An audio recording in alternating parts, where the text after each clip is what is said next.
On a coutume d'affirmer que l'habit ne fait pas le moine. Eh bien, ce soir, dans le collège des Bernardins qui vous accueille, lieu longtemps fréquenté par des moines cisterciens en robe de bure, eh bien, nous allons nous poser la question exactement inverse. L'habit fait-il toujours le moine? Qu'il s'agisse de l'habit religieux, bien sûr, qui fait son retour comme signe d'appartenance identitaire, ou de l'habit en général, outil de distinction, ou peut-être aussi d'uniformité dans le village monde. Alors, pour parler de ce sujet, eh bien, je vais vous présenter trois intervenants d'horizons très, très différents, à commencer par vous, madame Mahbouba Merchaoui. Vous êtes philosophe, théologienne, et vous aimez à dire que vous êtes un peu une spécialiste, ou même complètement une spécialiste de la place de la femme dans l'islam. Est-ce que vous pouvez nous dire un peu comment vous travaillez sur cette question? En fait, bonsoir tout le monde. Comment j'ai commencé à travailler cette question? C'était en travaillant sur la raison dans la pensée islamique. Et comme mon directeur de thèse me l'a confirmé, la raison islamique, c'est tout un océan. Et en travaillant sur cette question, je suis tombée sur la question de la femme. Une question qui m'a musulmane et m'a choquée en quelque sorte.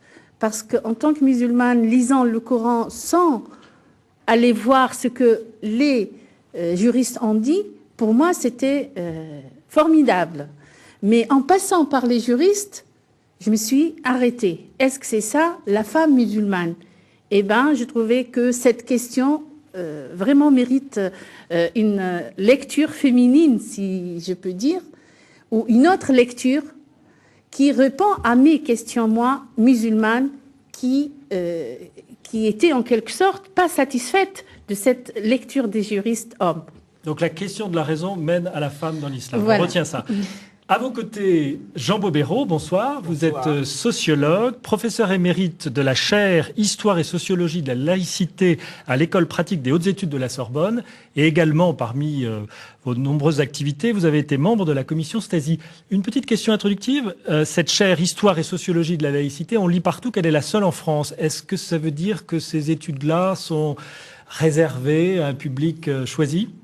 Oui, alors, comme chaire, c'est la seule. Il y a en plus une maîtrise de conférence sociologie des religions et de la laïcité, toujours à l'EPHE. Bon.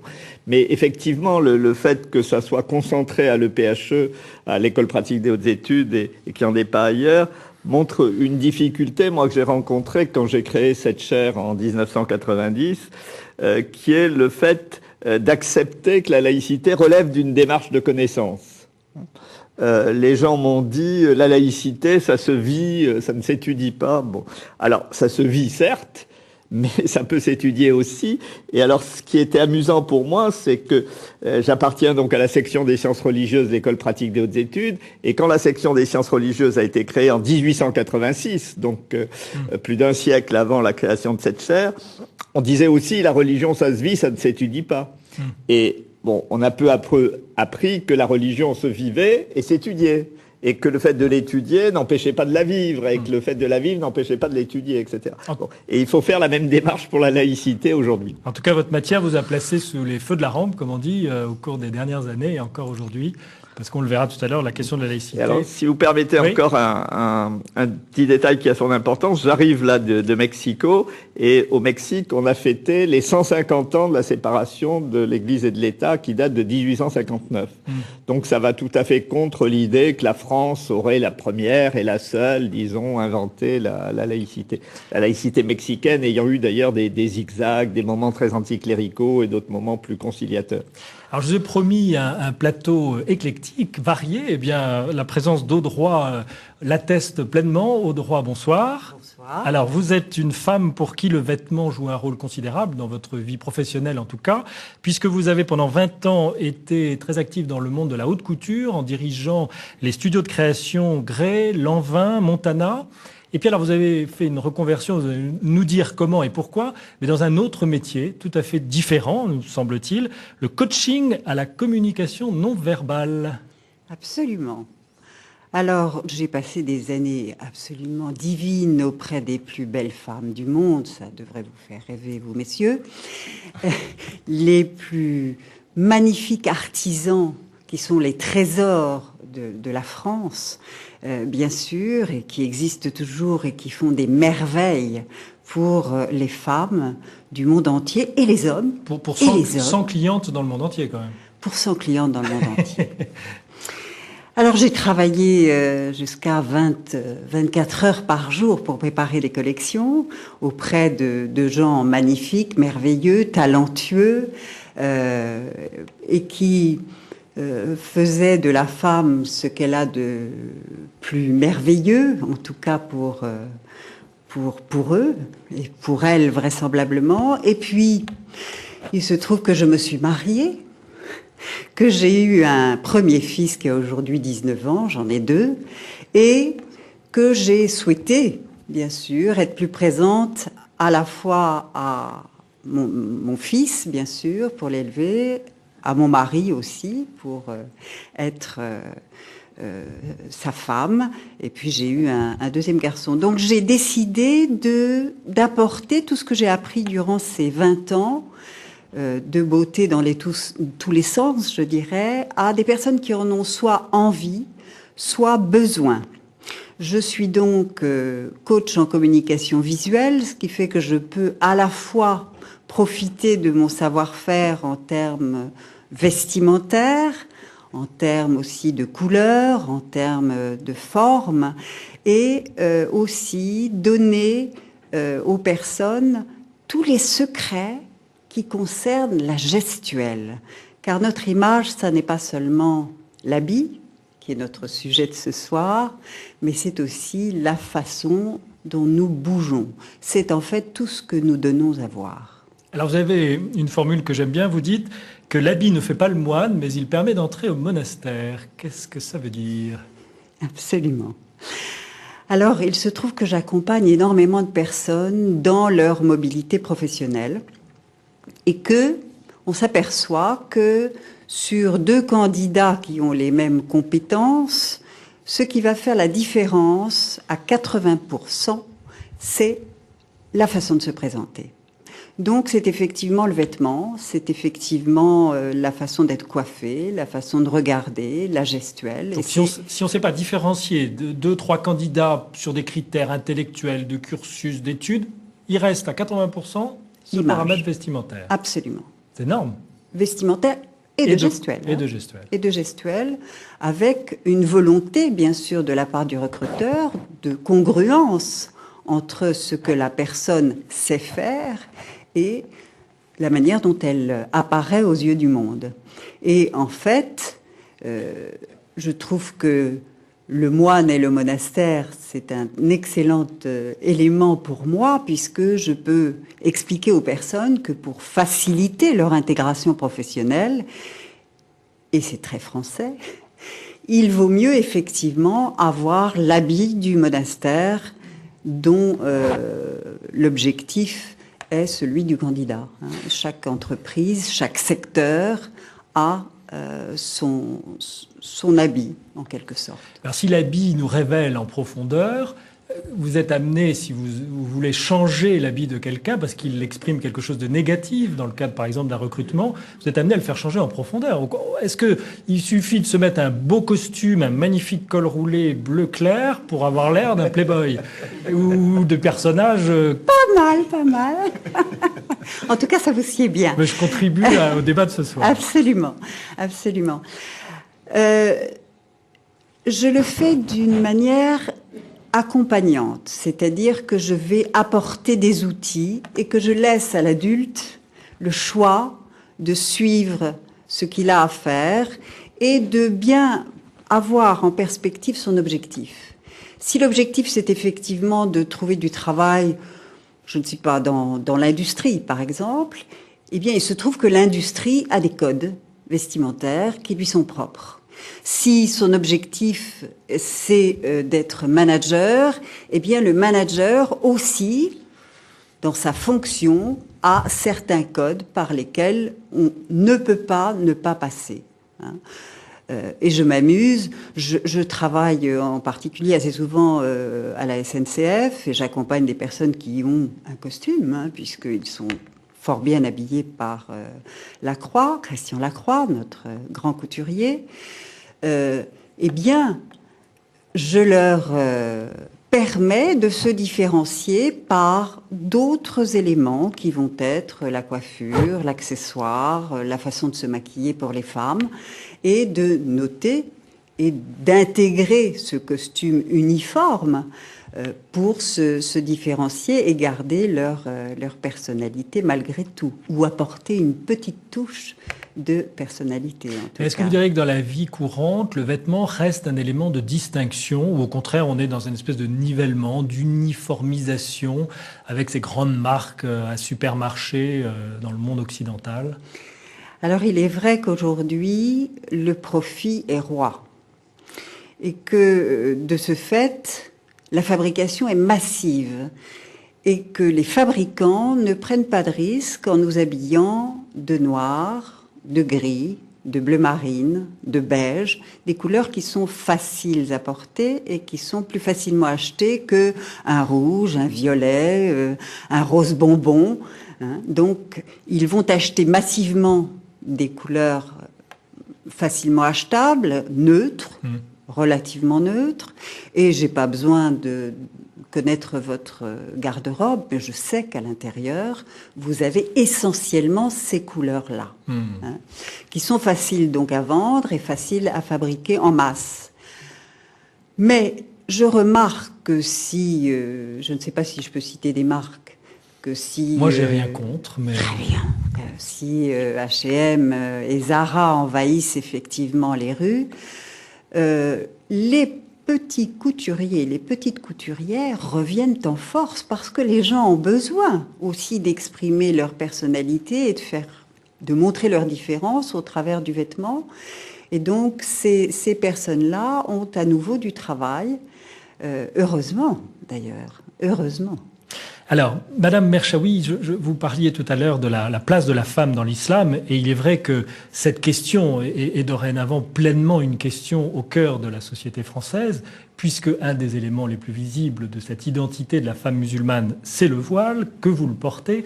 Alors, si vous voulez, j'aimerais que vous nous disiez très personnellement quelle place vous donnez vous, au port de ce voile, et est-ce que vous tenez à ce qu'il soit une part importante de l'identité que vous voulez transmettre à vos congénères, aux gens de la rue, à ceux que vous aimez évidemment, de surcroît? Une place importante, pas vraiment. C'est-à-dire, ça vient couronner toute une manière de vivre, et ce n'est pas l'essentiel. Mais c'est vrai qu'à un certain moment de l'histoire de la civilisation islamique, le foulard de la femme musulmane a pris beaucoup d'importance. Et essentiellement, pendant deux périodes. Le déclin de la civilisation islamique. Et là, c'est la chose qu'on peut conserver, c'est l'habit de la femme. Et deux, pendant la colonisation. Et si on regarde un peu l'histoire des pays musulmans colonisés, quand le colonisateur a réussi à, en quelque sorte, effriter la société, la chose la plus importante, c'était la discussion sur le voile de la femme et la place de la femme dans la société. Pour deux raisons. La première, la femme, c'est la mère, c'est la gardienne des traditions. Deux, parce que la femme, par son habit, elle rappelle l'islam ou rappelle toute une tradition. Alors, théoriquement parlant ou religieusement parlant, ce n'est pas le plus important. Mais dans certains moments, ça devient important. Et pour l'individu, et parfois pour toute une communauté. Alors, si je rebondis sur ce que vous venez de dire, le foulard est en progression actuellement dans la société française, et on n'est ni dans une période de déclin de l'islam, ni dans une période de colonisation. Donc ça veut dire quoi? Qu'aujourd'hui, on est aussi, d'une certaine manière, d'une période où il y a un besoin d'affirmation identitaire à travers... Une troisième explication, c'est l'approche du texte, la lecture du texte. Comment interpréter? Parce que l'habit de la femme musulmane, ce n'est pas seulement une tradition au sens pratique, mais aussi au sens théorique. Parce que dans le Coran, il y a deux versets qui parlent de l'habit de la femme. Pas strictement comme je le fais moi maintenant, mais il est question de se couvrir et surtout se couvrir la poitrine ou le décolleté. Alors, la lecture la plus répandue, c'est de mettre un foulard sur les cheveux et qui couvre en quelque sorte, que ce soit le foulard lui-même, que ce soit un habit, comme je le mets, qui couvre le décolleté. Et c'est une lecture majoritaire. C'est vrai que maintenant, et même dans l'histoire de la civilisation islamique, beaucoup de musulmans, que ce soit certains juristes, que ce soit dans la pratique de tous les jours, ce n'était pas strict, mais il est vrai que la femme, quand elle met le foulard, elle ne cherche pas à légitimer. C'est pour elle, comme elle fait la prière, elle fait autre chose, c'est mettre le foulard. Parce que c'est un verset coranique à pratiquer, tout simplement. Est-ce que c'est un signe de vie spirituelle, de vie religieuse? Oui, parce qu'on ne fait pas la prière sans foulard. Et ça aussi, c'est très important. C'est pour ne pas vivre cette dichotomie dans la personnalité. Parce que quand on rentre, entre guillemets, dans l'église, on met un foulard. Pour le musulman, enfin pour la musulmane, c'est dans sa vie de tous les jours. Quand elle met un foulard pour faire la prière, elle le met dans sa vie de tous les jours. Et quand on vous dit que ça heurte, pour certaines personnes, des traditions françaises, et notamment l'image, la place de la femme, cette dimension d'émancipation, etc., que c'est le signe d'une régression, qu'est-ce que vous dites? Moi, je ne suis pas vraiment favorable à cette analyse parce que régression, qu'est-ce que mettre ou pas mettre le foulard, ça ne fait pas partie de la régression ni du développement d'un certain esprit. Le foulard, il n'est ni, négatif, ni positif. C'est juste, on le prend dans une philosophie, d'une manière de vivre de cette personne qui a choisi d'être musulmane pratiquante. Et parmi les pratiques, c'est de mettre le foulard. Et si je prends mon exemple, c'était spontané. J'ai commencé à faire la prière. Par tradition, je faisais le ramadan parce que c'est plus pratique, parce qu'aussi, il y a une certaine, en quelque sorte, hiérarchie de la pratique. Dans une société musulmane, c'est très difficile de dire « je ne fais pas le ramadan ». Mais ne pas faire la prière, plus ou moins normal. Mais quand on commence à pratiquer rationnellement et intelligemment la religion, c'est là qu'on pose la question. Pourquoi je fais le ramadan et je ne fais pas la prière? Alors je fais la prière. Après, pourquoi je fais la prière avec mon foulard et je l'enlève en sortant? Et là, on réfléchit sur le foulard et on met le foulard ou on ne le met pas. C'est-à-dire il y a toute une logique dans la pratique. Ce n'est pas un hasard ou par, c'est-à-dire mimétisme ou... Non, c'est toute une démarche.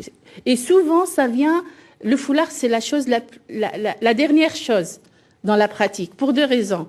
Parce que, bon, entre guillemets, on aimerait être belle, et le foulard, parfois, c'est pas vraiment le cas.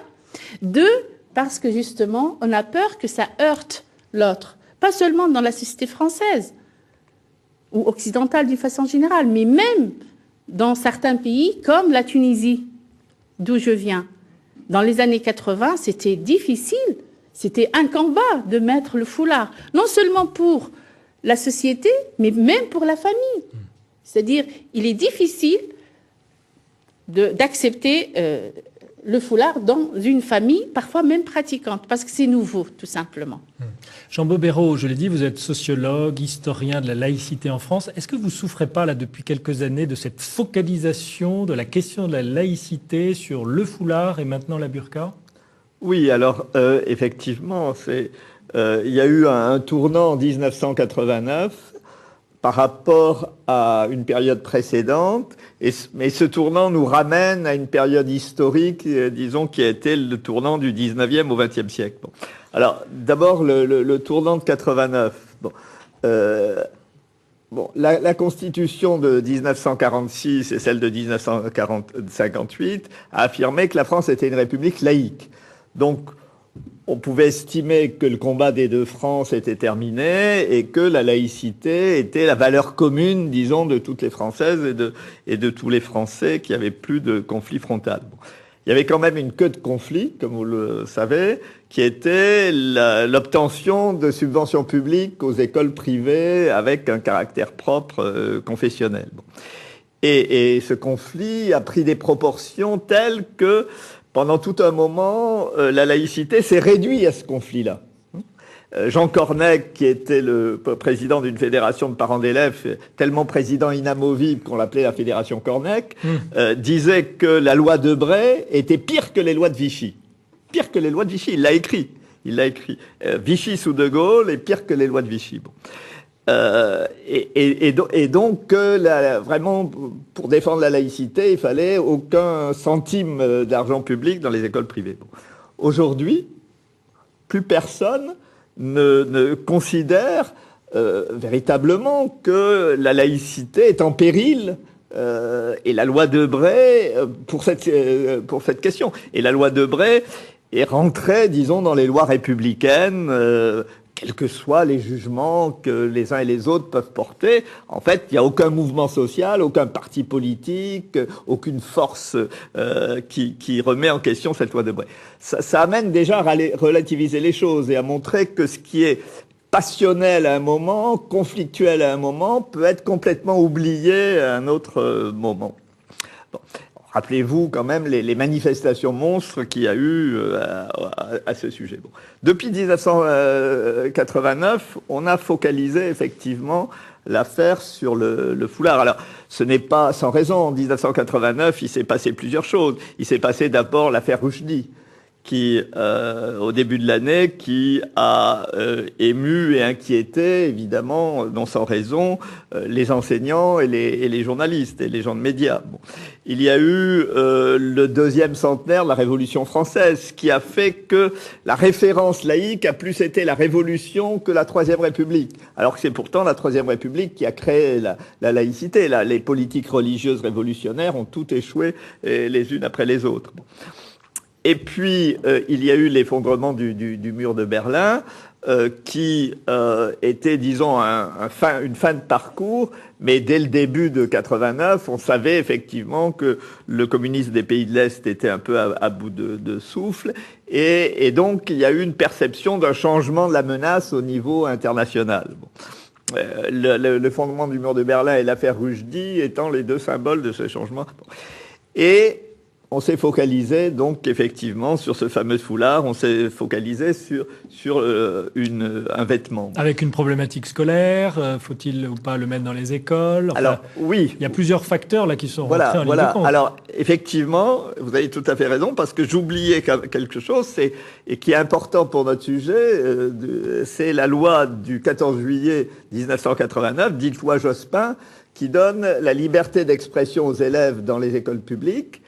Et vous savez, il y avait un débat entre ce qu'on appelait les républicains et les démocrates. Les démocrates étaient pour la liberté d'expression des élèves. Les républicains étaient pour une école beaucoup plus institutionnelle, le maintien d'une école très institutionnelle. Bon. Et l'affaire du foulard a été pour les dits républicains, parce que, à mon avis, quand même, tout le monde est républicain, mais bon, certains se nomment ainsi et veulent capter un peu cet adjectif.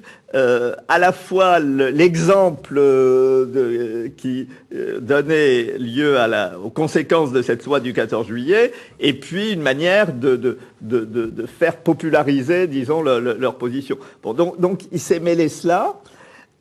Mais, comme je l'ai dit, ça renvoie à des affaires plus lointaines. Et il y a eu des grands débats à la fin du 19e siècle sur, par exemple, les bonnes sœurs dans les hôpitaux. Est-ce qu'il pouvait avoir des bonnes sœurs avec des cornettes dans les hôpitaux? Bon. Un débat quand même assez parallèle, puisqu'il s'agissait aussi d'une institution.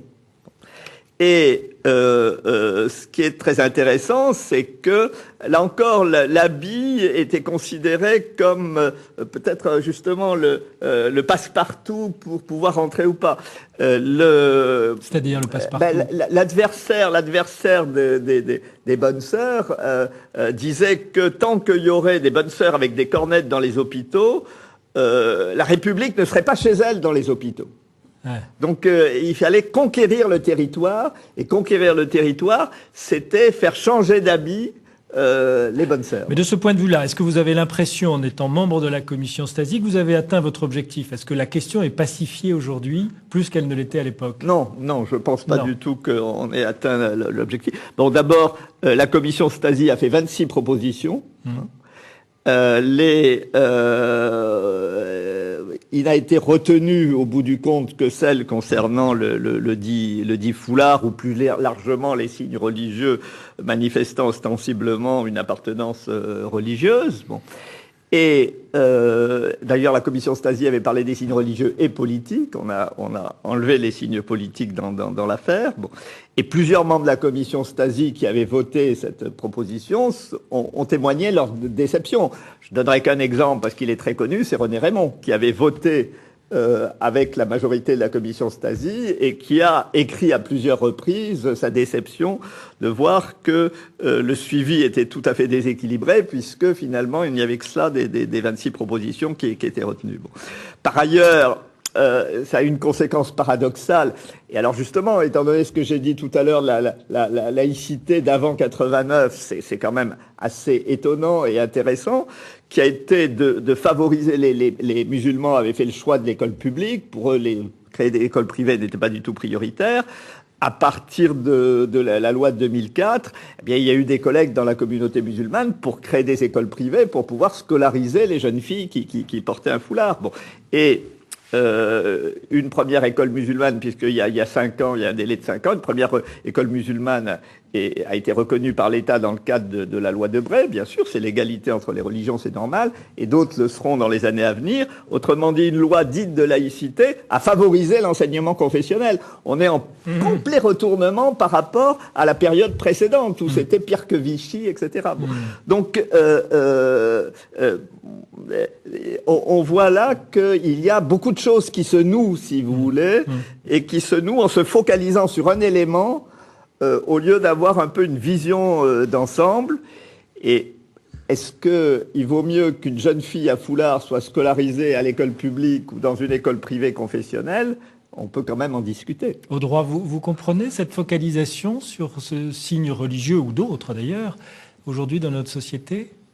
Oui, et j'étais très intéressée par la façon dont Madame parlait de ces deux versets du Coran, en parlant en particulier du décolleté de la femme. Lorsque je démontre quels sont les codes vestimentaires et comportementaux en entreprise, je dis toujours que aucun vêtement intime et aucune part de l'intimité des êtres ne devrait être visible en entreprise. Donc on comprend bien là le sens effectivement du décolleté qui n'a pas sa place en entreprise, puisque à partir de ce moment-là, la communication qui est appelée est une communication qui n'est plus d'ordre professionnel, mais qui devient une communication qui est d'ordre intime, et donc d'ordre de la séduction. Donc, de cette façon-là, je peux effectivement faire comprendre très facilement aux jeunes femmes, et aux moins jeunes d'ailleurs, que eh bien, le monde de l'entreprise va ne pas accepter tout ce qui va montrer l'intimité des uns, car il n'y a pas que des femmes, et des autres. Puisque nous avons en ce moment une mode qui touche nos adolescents, qui touche aussi bien les garçons que les filles, où l'on montre son vêtement intime dans la rue, puisque ces jeunes gens montrent leurs caleçons et que ces jeunes femmes peuvent montrer leur string de temps en temps, leur nombril, etc. Ce qui va engager une communication et un regard sur eux qui n'est plus d'ordre professionnel et qui ne peut en aucun cas l'être, puisque apparaît à ce moment-là un élément intime. Et la religion fait partie de l'intime conviction de chacun d'entre nous.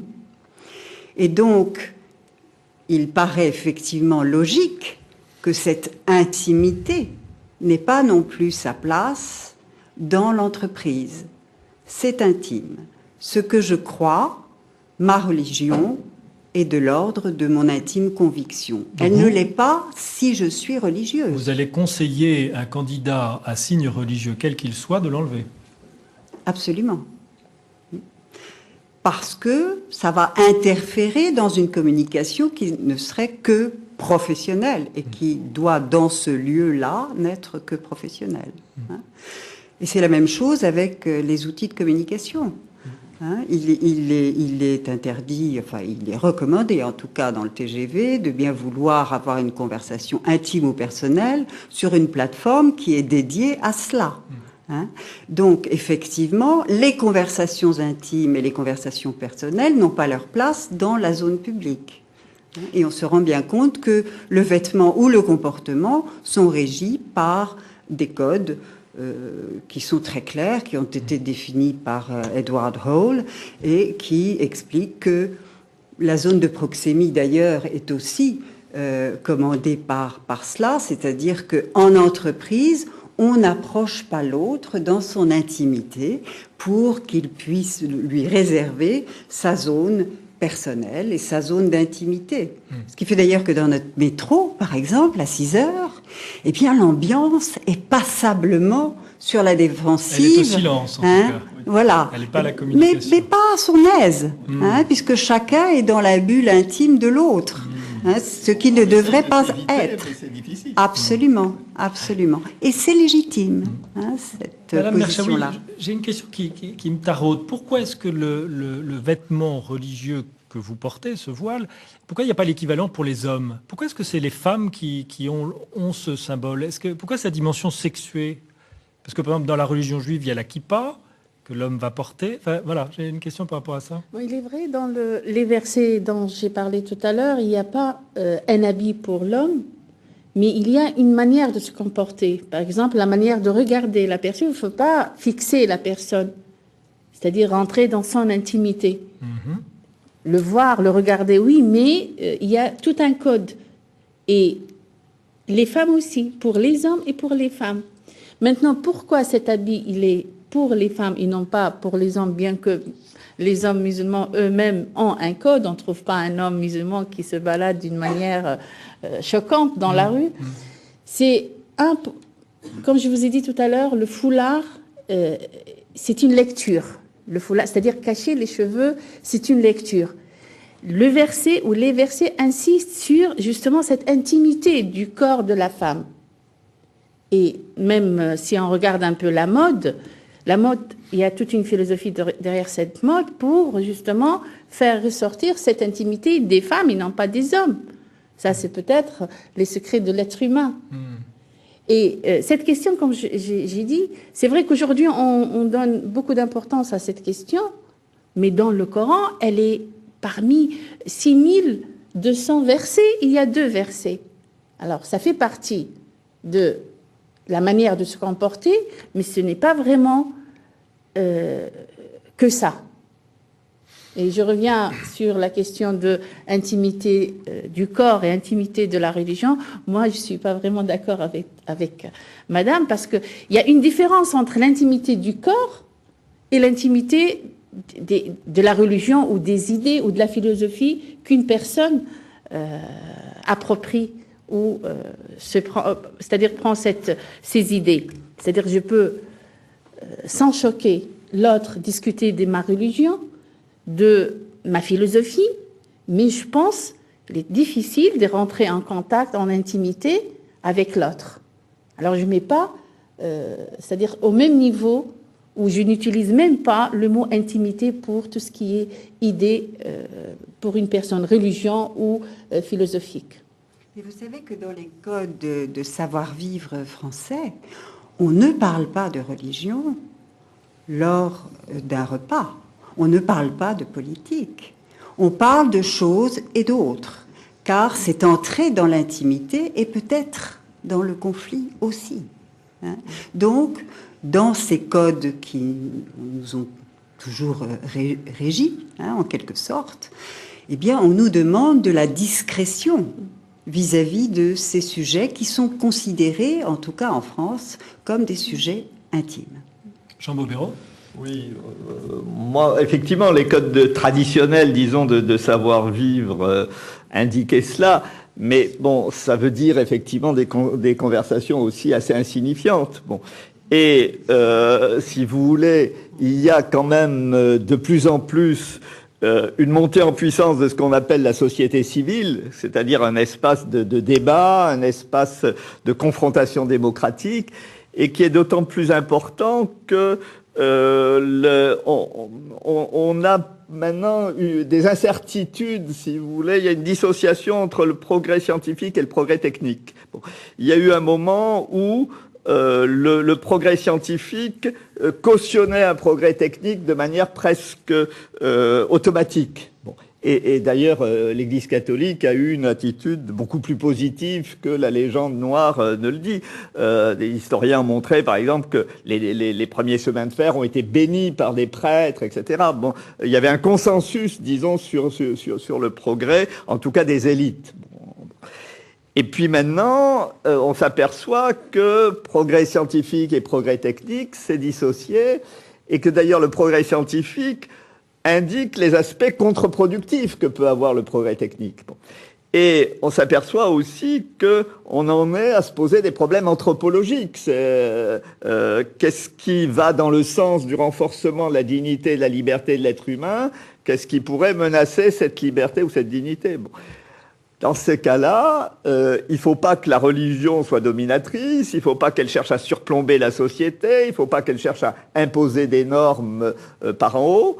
Mais il est normal qu'elle participe au débat, et moi je dirais que ce serait un singulier appauvrissement si les religions, les convictions ne pouvaient pas participer au débat, et si on ne pouvait pas débattre de choses importantes.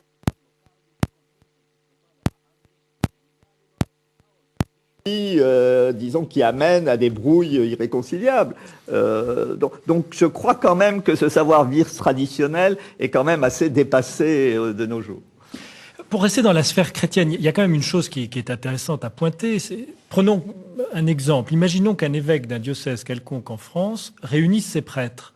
On va voir une panoplie de vêtements de celui de l'homme de la rue jusqu'à la soutane dans un même diocèse cohabiter. Quel signe est-ce que ça nous transmet, cette diversité de l'habit des prêtres, des religieux et des religieuses?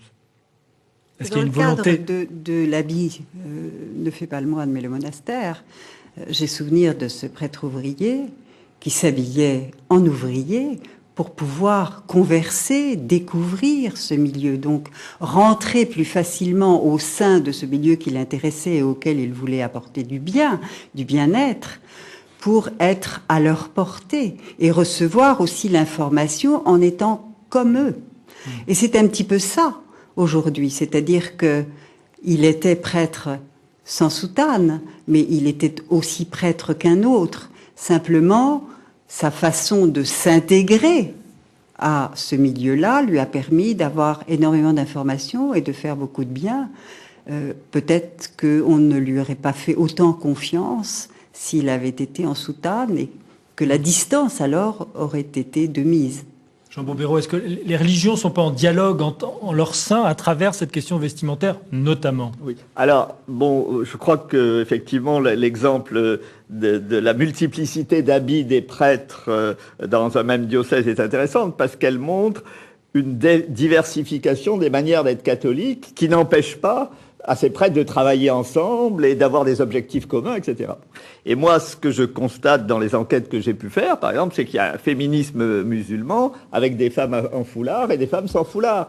Et que ces femmes en foulard et ces autres sans foulard travaillent ensemble, ont des objectifs communs, et donc il y a aussi une diversité en islam d'habits et les gens ne sont pas forcément des ennemis pour autant. Bon. Alors après, ce qu'il y a, c'est que moi, comme sociologue, j'estime que les éléments religieux ne sont pas les seuls à entrer en cause. Bien sûr, il y a la lecture, la manière dont on lit les textes, il y a des croyances religieuses qui ont un rôle actif. Bon. Mais il y a aussi l'analyse, je dirais, implicite qu'on fait de la société, de la nécessité de se protéger de cette société, ou au contraire de s'y insérer, de s'y intégrer, etc. Et je pense que, si vous voulez, il y a aussi actuellement dans la façon de se couvrir énormément une réaction face justement à une certaine hypersexualisation du corps, et notamment du corps de la femme. Bon. Alors, il y a deux manières de gérer ça. Soit effectivement une manière un peu conflictuelle où le fait que certaines se déshabillent font que d'autres s'habillent beaucoup et sont très couvertes. Bon. Il y a aussi une autre manière qui est de dire que des sociétés actuelles sont des sociétés très pluralistes et que peuvent cohabiter, si vous voulez, en été, aussi bien des femmes qui ont les seins nus dans des parcs que des femmes qui se promènent en foulard dans la rue. Et que ça peut cohabiter paisiblement parce que ça fait partie, effectivement, d'un pluralisme accentué par rapport aux sociétés plus traditionnelles où les gens avaient tendance à s'habiller à peu près de la même manière et où on était choqués dès que quelqu'un s'habillait un peu autrement. J'aimerais bien vous faire... Oui, Madame Berchaoui. Par rapport à ce que M. Webro vient de dire, j'ai eu l'expérience de vivre 8 ans en Malaisie et là-bas, j'ai vraiment vécu la laïcité. C'est vrai que sur le plan politique, c'est pas un pays très libéral, mais bon, sur le plan social, c'est vraiment la laïcité, c'est-à-dire bien que les gouvernements officiellement c'est musulmans, mais toutes les religions sont acceptées. Déjà, la Malaisie est habitée par des Indiens, par des Chinois, par les Malais eux-mêmes, c'est-à-dire les originaires du pays, par des Européens, par des Arabes, et chacun conserve son identité, que ce soit religieuse ou culturelle. Alors, il y a les vacances pour tout le monde. Alors, toute l'année, on a plein de vacances. Nouvel an chinois, nouvel an indien, nouvel an chrétien. Tout le monde fête les fêtes tout le monde, religieuses des autres. c'est-à-dire le gouvernement a pris des fêtes nationales qui font partie des vacances des congés pour tout le monde, des fêtes nationales. Mais il y a pour ne pas justement chômer toute l'année, il y a des fêtes spéciales pour telle ou telle communauté. Et tout le monde cohabite avec tout le monde sans vraiment se sentir agressé ou se sentir envahi par l'autre. Alors, dans votre promotion de l'exemple de la laïcité malaisienne, est-ce qu'il y avait par contraste une critique de la laïcité française ? Bon, c'est vrai que malheureusement, je parlais pas ni le malais correctement, ni l'anglais mais malheureusement, la France n'est pas présente. C'est l'Angleterre, c'est-à-dire c'est un système plutôt anglophone. Comme c'est un pays qui a été colonisé par les Anglais, un peu comme au Maghreb, on se réfère à la France parce que c'est la France qui est la plus proche. Là-bas, c'est plutôt le système anglais. Mais c'est vrai, quand on discute avec eux sur le problème du foulard en France ou la laïcité, ils n'arrivent pas à comprendre. Mais pourquoi ? Parce que eux, ils... On ne peut pas prendre de questions de la salle à ce stade. Au droit, moi je voudrais... Alors, on va rebondir sur un autre sujet, parce qu'il faut couvrir la matière dans son ensemble. Le vêtement, dans le domaine de la mode, est souvent un lieu d'exploitation, justement, de symboles religieux. On me citait, il n'y a pas si longtemps, justement en lien avec la question de la burqa, un défilé de haute couture dans un grand hôtel parisien qui déclinait la burqa sur des modes... bon, je ne l'ai pas vu, je ne sais pas ce que ça donnait, ça m'a intrigué. Est-ce que c'est effectivement une forme de désacralisation que joue là le monde de la haute couture et de la mode en général ? C'est pas le monde, hein, c'est quelques stylistes rebelles et qui s'amusent effectivement à peut-être outrepasser un petit peu leur création en allant sur le chemin de la religion pour peut-être désacraliser effectivement ces symboles-là. Toutefois, il est vrai que dans la mode, certaines couleurs ont leur place. En particulier, je pense au violet, qui est revenu à la mode très très fort ces 10 dernières années, en particulier depuis la démolition des Twin Towers. Et c'était aussi le cas dans les années 68-70, où le violet était très prisé par les générations Baba Cool, Peace and Love. Et le violet est une couleur qui appelle à se poser des questions sur les valeurs. Quelles sont nos valeurs ? Dans les années 68, nous sommes passés d'une société extrêmement bien élevée, bien rangée, policée, à une société beaucoup plus débridée sur le plan sexuel, sur le plan de la consommation, sur le plan des profits. Et là, depuis 10 ans, nous arrivons encore à une période où cette réflexion nous est donnée sur le religieux, sur les valeurs de la société. Est-ce que la consommation à tout va, finalement, c'est si bien que cela? Est-ce que nous ne pouvons pas revenir à des choses plus pensées, plus raisonnables? Est-ce que l'environnement n'a pas sa place? Est-ce qu'il n'y a pas une réflexion à faire aussi sur ce plan-là? Et c'est vrai que la couleur est une nourriture nécessaire à des moments donnés et qu'elle a un sens et qu'elle apporte son symbole et qu'elle apporte aussi sa nourriture au styliste. Et Madonna a aussi beaucoup porté des croix immenses. Christian Lacroix, que j'évoquais tout à l'heure avec les uniformes de la SNCF, avait toujours une croix fétiche dans toutes ses collections. Mais je pense que c'est plus une question d'esthétisme qu'une question de rébellion, ce qui peut être le cas de monsieur Hussein Chalayan, qui a fait cette fameuse collection avec les burqas. Jean Bobéro, Fellini est à la mode en ce moment. Alors je pense à Fellini Roma, notamment cet extraordinaire défilé de vêtements religieux, etc. Ça heurte la laïcité française, un spectacle comme ça, cette moquerie, cette prise de recul, cette désacralisation? Ça fait partie de la liberté d'expression et de la liberté de l'artiste, à partir du moment où il y a une mise en scène, où c'est pas quelque chose à un premier degré, si vous voulez. Il s'agit pas d'une attaque au premier degré, mais plus d'une prise de distance, effectivement, où il y a à la fois de l'ironie et puis de la mise en scène, quand même avec du grand art, comme Fellini en était capable. Bon.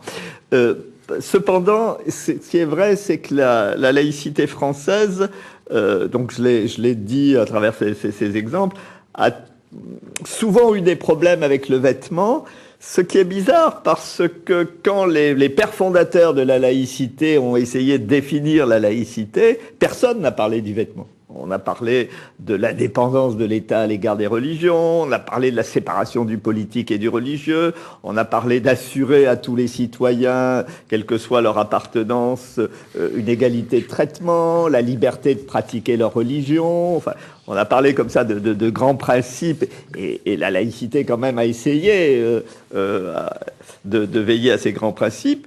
Mais au niveau concret, effectivement, il y a eu souvent une gêne. Alors, est-ce que c'est parce que le vêtement est ce qui est le plus visible? Quand on voit quelqu'un, on commence par le voir avec ses vêtements. Bon. Et donc, ce premier élément de rencontre, de communication, bon, effectivement, peut créer un problème, mais je crois qu'il ne faut pas en rester là. Il ne faut pas en rester là. Et moi, j'avoue, par exemple, la première fois que j'ai dialogué avec une femme en burqa, c'est vrai que j'ai eu à surmonter une gêne, une véritable gêne. Bon. Et puis, effectivement, en dialoguant, elle a eu des gestes, elle a eu une tonalité de sa voix, elle a dit des choses, etc. Si bien que, peu à peu, la burqa a été relativisée. Ça ne veut pas dire que je suis devenu partisan de la burqa, je suis toujours adversaire de la burqa, quoique je pense qu'on ne doit pas faire une loi, il faut convaincre et pas contraindre. Bon. Mais je pense qu'effectivement, c'est un uniforme qui enferme malgré tout. C'est très différent du foulard à ce niveau-là, parce que justement, ça cache le visage et pas seulement d'autres parties du corps. Bon. Mais c'est vrai que, si vous voulez,